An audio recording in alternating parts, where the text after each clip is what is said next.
The Lifestyle Show, presented by Selena Mackenzie. Now, our first guest of the week is going to tell us about her book called Natural Connection, What Indigenous Wisdom and Marginalised People Teach Us About Environmental Action.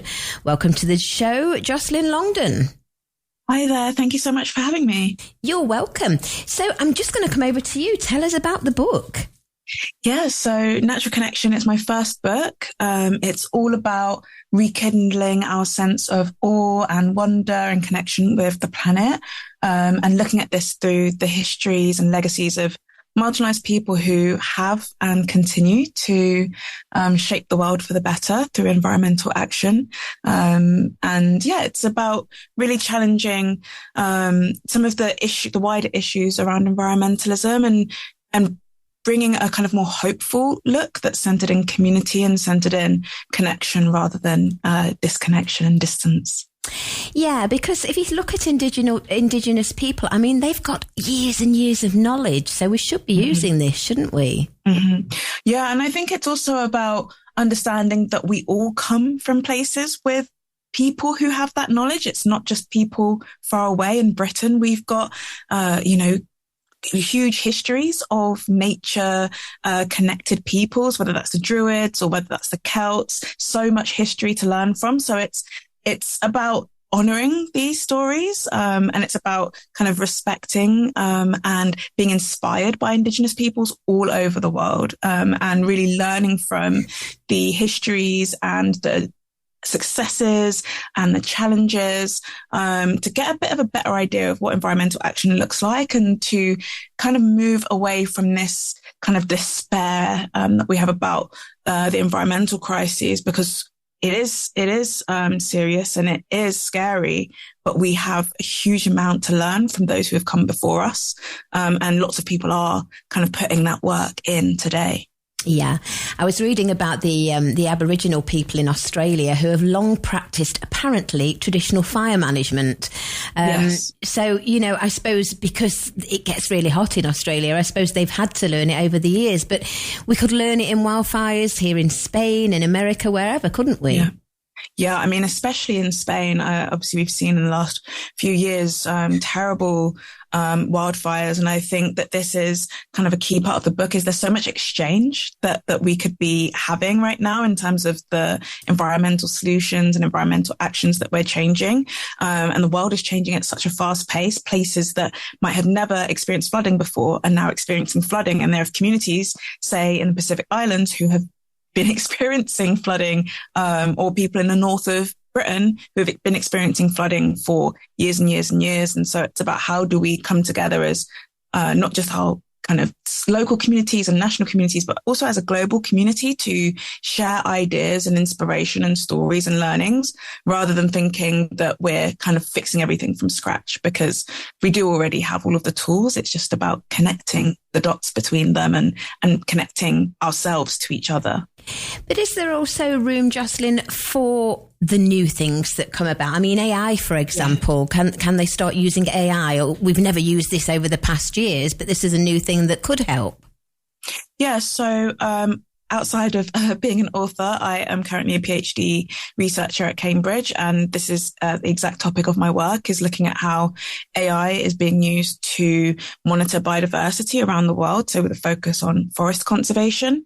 And I work with a technology called bioacoustics, which is how you use AI and sound to record the forest, and then use the machine learning algorithms to identify species within those recordings. And so there is a huge scope for that, and in many different fields, whether that's oceanography or whether that's atmospheric science or energy even, tracking energy of buildings and reducing carbon emissions from buildings. There's a huge kind of scope of spaces that AI is being used in now. And my work specifically looks to kind of challenge and make sure that where we are using technology, it's not coming at the expense of marginalised communities. It's part of a broader system of bringing social cohesion and equity, rather than another tool that brings more distance and disconnection into the world. Yeah, it can be abused. That's the sad thing, exactly. Isn't it? Yeah. Yeah. And I know the book also celebrates some extraordinary acts from ordinary people who have paved the way for today's environmental change, such as the Chipko women of India. Mm-hmm. Yes. Yeah. The Chipko women of India, they really kind of led the way for what we now kind of think about as the tree hugging movement. They were a group of women, part of a wider community in India and part of a wider lineage of action in India, actually, of people who were trying to resist like large scale logging in India. And on the day that they began this protest, all of the men of the village had been sort of called away by the government as part of a ploy so that the men would go and then the loggers would come in and log this whole swathe of forest. And so the women decided, no, we're not going to stand for that, and begun hugging the trees. They bound themselves to each other and to the trees, and for 3 days staved off the loggers, and that eventually led to policy change in India that stopped logging in the area for over a decade. And so, yeah, incredible women who took it upon themselves. It was not a pre-organized thing, although it was sitting in a lineage of action that had already been happening. And I think it's a really great example of how we each have that capacity when we do connect to movements and the legacies of people around us. We are more likely to move to act, especially when it matters the most. Yeah. I'm just looking at a picture of the front picture of the book, Natural Connection. You're not hugging a tree there, are you? No, that's not me. That's not you. Is somebody hugging a tree or are they tied to a tree? I can't work it out. So that's a Barker man from Congo. And yes, this the computer's miles away. No, don't worry. This community climb and scale very, very tall trees in order to collect honey. And that's part of their natural connection to the environments, the ecosystems that they live in. But the Barker have been persecuted in the Congo.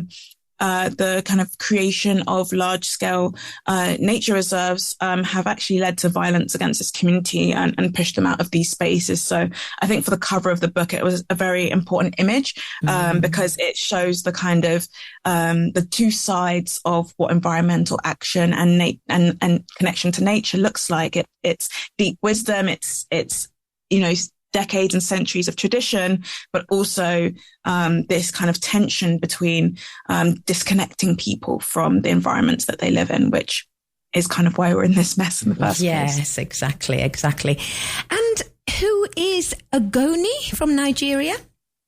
So the Ogoni Nine, they're from Ogoni Land. Ogoni Land's a region in Nigeria, in the Niger Delta, and that area, alongside lots of other villages, and including lots of villages, as a key place that's been polluted for decades by fossil fuel companies and has experienced decades and decades of oil spills that have harmed human health, that have harmed the local wildlife, that have harmed fishing and then harming livelihoods because people depend on fishing and the natural resources around them for their livelihood.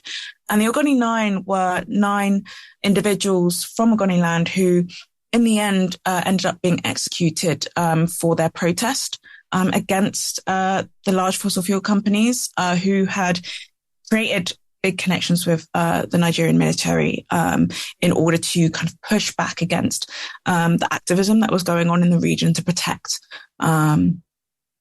the Nigerian people. And so this kind of movement was led by Ken Saro-Wiwa, who was one of the Ogoni Nine who was murdered. And people from Ogoni Land and people from the Niger Delta continue to this day to advocate for and demand not just compensation, but accountability from the fossil fuel companies who have polluted their environment and have polluted the places that they live. Yeah, we've got so much to learn.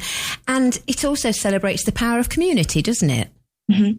Yeah, pretty much all of the case studies in the book center on the way that people have come together to resist environmental destruction and also to create abundance and beauty. I think often people feel, especially in the global north and in the West, where maybe we aren't so exposed, those of us that aren't so exposed to environmental destruction, we don't really know what it feels like to have the urgency of action in terms of, my land has just been polluted by oil.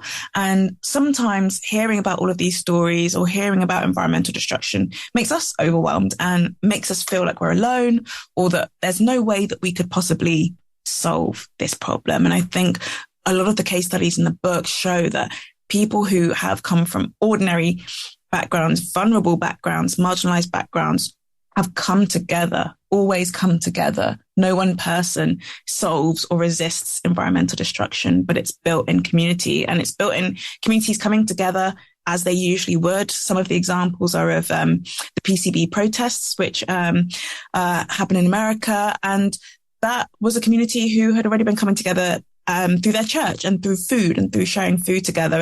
And they kind of built their activism that way. And so I think it's trying to show how we can tap into the communities that we're already a part of, and that the people who have, kind of pushed and paved the way for environmental action, they haven't been any different from any of us, but they've come together and been motivated to make a change and to stand up for what they believe in. Yeah, quite right. And you mentioned this as your first book. Do you give talks on this subject as well? Yes, I do. Over the last kind of 4 years, I've been speaking a lot about environmental justice, speaking about connection to nature, speaking about biodiversity and technology and nature tech. But for the book specifically, I have a book tour this year, starting this week. Wow. And so I'll be traveling around the UK and hopefully bits of Europe as well, to talk about the book and talk about the topics within the book, whether that's technology and the nature crisis, or whether that's activism against environmental destruction and imagination and how we can use our imagination to build better worlds. I'm very excited for a lot of the conversations that are going to happen over the next few months, and just bringing these stories to people, because I think we really need them right now. I agree. Where the world is right now, we really need stories of hope and of inspiration. I agree. And you're right, it can be overwhelming. Just for the normal person on the street, it can be very overwhelming, because we feel like we've got no power to know what to do.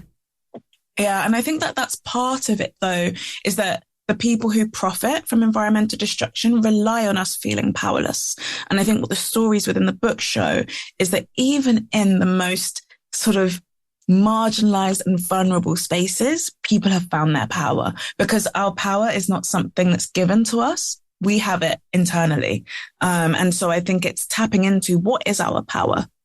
We all won't have the same power, but together we do. And I think that part of the news cycle, part of the way that we talk about and the stories we tell about environmental crises make us feel powerless. Yeah. And so I'm always trying to find ways to bring that power back to us, to rekindle our sense of love for this planet. Because, I mean, in the UK, 80% of people are concerned about the climate crisis. And, it's likely that most of those people feel angry, feel anxious, feel scared, and feel a certain amount of grief about what's going on. And so those emotions are actually part of what will give us our power. Using those emotions to move us to action rather than inaction is us taking our power back. Great advice. Well, the book has been described as urgent, profound and compassionate. It's called Natural Connection, What Indigenous Wisdom and Marginalised People Teaches About Environmental Action. It's out this Thursday, I believe, Joycelyn. Is that right? This Thursday. Yep. Congratulations. You can pre-order it now. Our listeners can pre-order it from our website, tre.radio. And if people want to find out more about you, Joycelyn, do you have your own website as well? Yeah, they can find me at joycelynlongdon.com. I'm sorry, I've been pronouncing your name completely wrong. Joycelyn, sorry. Yes, Joycelyn. Okay. Well, it's been great to chat to you. Thanks for being on the show. Thank you so much for having me. My pleasure. Bye-bye for now. Bye.